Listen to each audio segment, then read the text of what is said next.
ಕೂಡ ಎಲ್ಲ ಸ್ತ್ರೀಯರಿಗೂ ಕೂಡ ನಮ್ಮ ಕೊಲಾಚಿಯ ಸಂಘದ ಪರವಾಗಿ ಹಾಗೂ ನಮ್ಮ ಗುಡಿಯ ಪರವಾಗಿ ಸೀತಾರಾಮ ಭಜನಾ ಮಂಡಳಿಯ ಪರವಾಗಿ ಅವರಿಗೆ ಎಲ್ಲರಿಗೂ ಕೂಡ ಕಾರ್ಯಕ್ರಮ ಬಹಳ ಸಕ್ಸಸ್ ಆಗಿ ಅಂತ ಅವರೆಲ್ಲರಿಗೂ ಕೂಡ ಅಭಿನಂದನೆಯನ್ನ ಮಾಡೋಣ.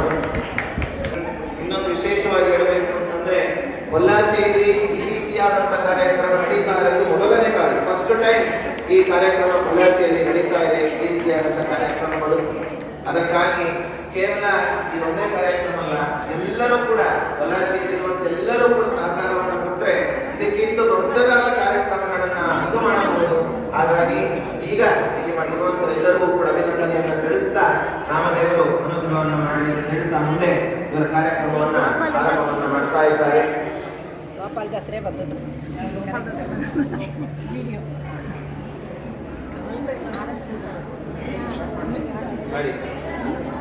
ಶ್ರೀ ಗುರುಭ್ಯೋ ನಮಃ.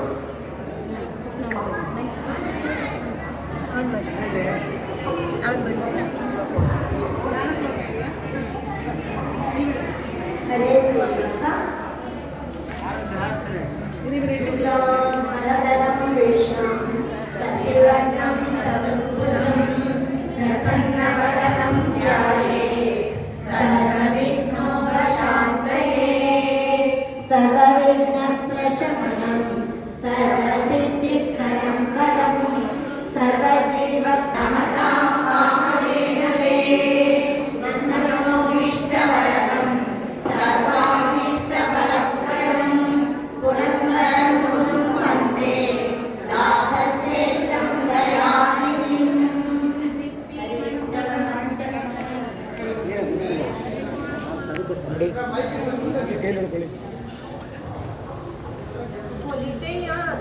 ಕಮ್ಮಾಲಕುಮಿ ವಾಸುದೇವರೇ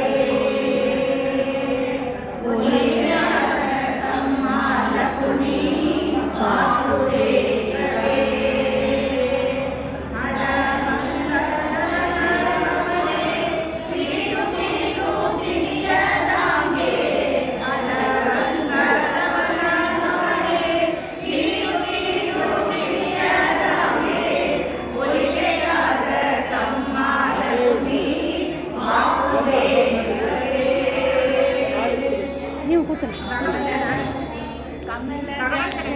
ಸೇವೆಯನ್ನು ಮಾಡುವ ಮೊದಲನೇ ದಾಸಿ ಲಕ್ಷ್ಮೀ. ಅವಳು ಪರಮಾತ್ಮನನ್ನು ಉಳಿಸಿದ್ದು ತಾನು ಪರಮಾತ್ಮನ ಪತ್ನಿ ಎಂದು ಮೆರೆಯುವುದಕ್ಕಾಗಿ ಅಲ್ಲ, ಪಾದ ಸೇವನಾ ಎಂಬ ಸೇವಾ ಭಾಗ್ಯಕ್ಕಾಗಿಯೇ ಅವಳು ಪರಮಾತ್ಮನನ್ನು ಮದುವೆ ಮಾಡಿಕೊಂಡಳು. ಹರಿದಾಸರು ಕೆಲವು ನಿಂದಾಸ್ತುತಿಗಳನ್ನು ಮಾಡಿದರೂ ಮೇಲ್ನೋಟಕ್ಕೆ ಅದು ನಿಂದೆ ಮಾಡಿದಂತೆ ಇದ್ದರೂ ಅದು ಸ್ತೋತ್ರತೆ. ಆ ದಿಸೆಯಲ್ಲಿ ನಮ್ಮ ಗೋಪಾಲದಾಸರು ಲಕ್ಷ್ಮಿಯ ಬಗ್ಗೆ ಒಂದು ಕೃತಿಯನ್ನು ಮಾಡಿದ್ದಾರೆ. ಆ ಲಕ್ಷ್ಮಿಯನ್ನ ಕೇಳುತ್ತಾರೆ, ನೀನು ಪರಮಾತ್ಮನನ್ನು ಮದುವೆ ಮಾಡಲಿಕ್ಕೆ ಏನು ಕಾರಣ? ಏನನ್ನು ನೋಡಿ ನೀ ದೇವರನ್ನು ಮದುವೆಯಾದೆ? ಯಾವ ಗುಣ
ತೊಡೆಯಲ್ಲಿ ಬೇಕಾದ್ರೆ ಕೈ ಇಟ್ಟು ನಿಮ್ಮ ಕೈ ಬೇಕಾದ್ರೆ ಕೈ ಹಿಂಗಿಟ್ಟು ಚೆನ್ನಾಗಿ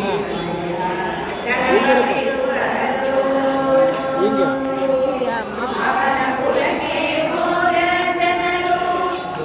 ಕೈ ಸಪೋರ್ಟ್ ಬರುತ್ತೆ ಅಷ್ಟೇ ಹಾಗೆ ಕೈ ಸಪೋರ್ಟ್ ಓಕೆನಾ ಹಿಂಗೆ ಬಂದ್ ಮಾಡ್ತಾರೆ ಹಿಂಗೆ ಇರ್ಬೇಕು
ಲಕ್ಷ್ಮಿ ಕೇಳುತ್ತಾಳೆ, ನಾನು ನಾರಾಯಣನ ಮದುವೆ ಯಾಕೆ ಆಗಬಾರದು?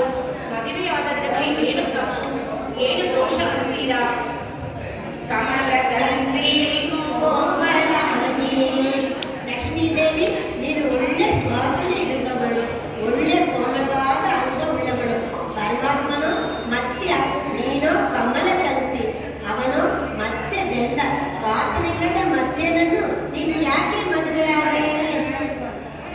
ಯಾಕೆ ಮತ್ಸ್ಯವಾದರೆ ಯಾಕೆ ಮದುವೆ ಆಗಬಾರದು? ಅವನು ಸಾಮಾನ್ಯ ಮತ್ಸ್ಯ ಅಲ್ಲ, ಅಸಾಧಾರಣ ಅದ್ಭುತವಾದ ಸುವಾಸನೆ ಯುಕ್ತವಾದ ಮತ್ಸ್ಯ. ಅಷ್ಟೇ ಅಲ್ಲ, ಹೈಗ್ರೀವಾಸುರನ ಸಂಹಾರ ಮಾಡಲು ಮತ್ಸ್ಯನಾದ. ಕೋಮಲಾಂಗಿ, ಲಕ್ಷ್ಮೀದೇವಿ, ನೀನು ಕೋಮಲವಾದ ಅವಯವವುಳ್ಳವಳು. ಆದರೆ ನಿನ್ನ ಗಂಡನು ಶೂದ್ರರೂಪಿ, ಕಠಿಣವಾದ ದೇಹ, ಅವನ ಬೆನ್ನು ಭಾರಿ ಕಠಿಣ. ನೀನು ಯಾಕೆ ಮದುವೆಯಾದೆ? ಯಾಕೆ ಪೂರ್ವನುಡಿಯಾದರೆ ಯಾಕೆ ಮದುವೆ ಆಗಬಾರದು? ಸಮುದ್ರವನ್ನು ಹಿಡಿದ, ಪರ್ವತನೂ ಎತ್ತಿದ, ಬೆಂಡು ಕಠಿಣವಾಗಿದ್ದೇ ಹೊರತು ಪರಮಾತ್ಮನ ದೇಹ ಯಾವಾಗಲೂ ಹಿಡಿದರೆ ಓಡಲೇ. ಸುಂದರಾಕ್ಷವದನೆ ನೀನು. ಅಮ್ಮ ಲಕ್ಷ್ಮಿ ಸುಂದರವಾದ ಕಮಲಮುಖ, ಆದರೆ ನಿನ್ನ ಗಂಡ ಪರಾಮುಖ. ನೀನು ಯಾಕೆ ಅವನನ್ನು ಮದುವೆಯಾದೆ?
ಸೌಕರ್ಯ, AC, ಬಂಗಲ, ಕಾರು, ಏನು ಸೌಕರ್ಯ?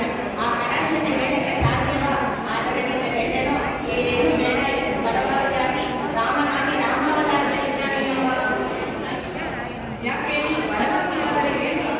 ವನವೆಂದರೆ ಸಜ್ಜನರ ಹೃದಯದಲ್ಲಿ ಸದಾ ವಾಸ ಮಾಡುವ ಶ್ರೀರಾಮದೇವರು ನಮ್ಮೆಲ್ಲರ ಹೃದಯದಲ್ಲಿ ಸದಾ ವಾಸ ಮಾಡುತ್ತಾರೆ.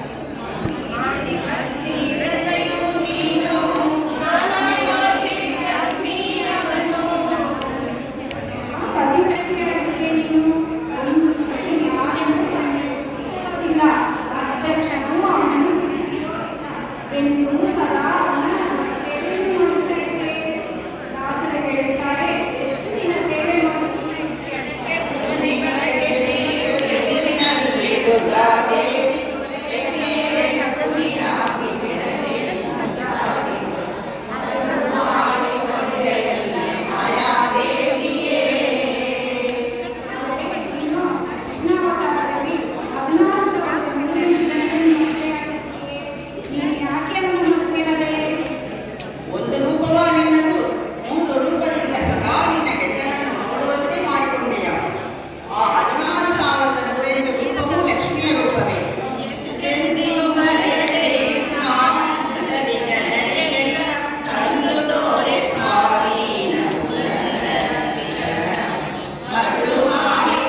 ಹಳೆಯ ಕಾಲದ ತಲೆಯಲ್ಲಿ ಕೇವಲ ಆಲದೆಯ ಮೇಲೆ ಮಲಗಿದ್ದಾನೆ.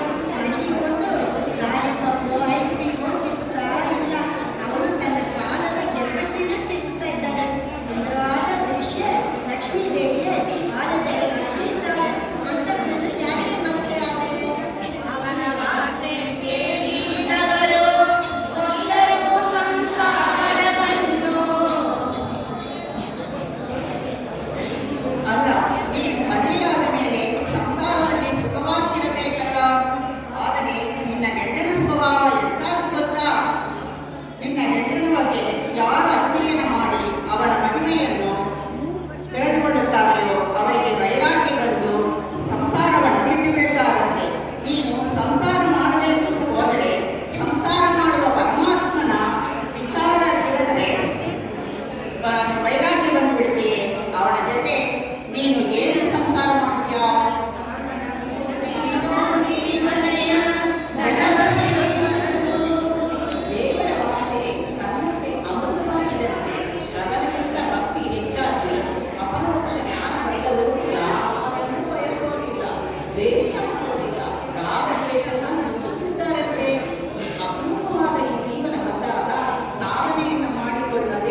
ಯಾಕೋ